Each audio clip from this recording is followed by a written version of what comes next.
Russia has one obvious ally to turn to as geopolitical sparks fly with the West over Ukraine. But don't expect China to offer much more than supportive words to its northern neighbor should the United States and Europe follow through with threats to slam Russia's economy if Moscow launches an invasion of Ukraine. Beijing's diplomatic and military ties with Moscow may be strong, but its economic allegiances are a lot more complex. Russian President Vladimir Putin met his Chinese counterpart Xi Jinping on Friday as the Beijing Winter Olympics kicked off.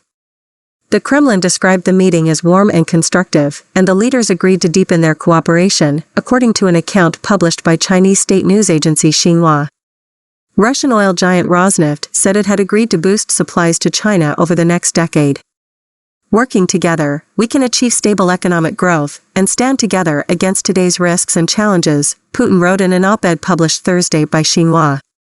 She almost certainly believes there is a strategic interest in supporting Russia, said Craig Singleton, senior China fellow at the DC-based Foundation for Defense of Democracies. He pointed out that China remains at permanent loggerheads with the United States.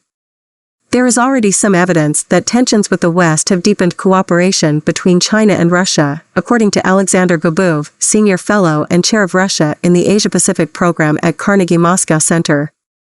He cited arms deals, the joint development of weapons, and an increased number of joint drills between the two powers. But it's not clear how far that would extend to deeper economic cooperation in the face of harsh sanctions. Russia depends deeply on China for trade, but that's not the case the other way round. And the Chinese economy is already in a shaky spot, giving less incentive to Xi to tie his country's fortunes to Moscow's in the event of a military crisis.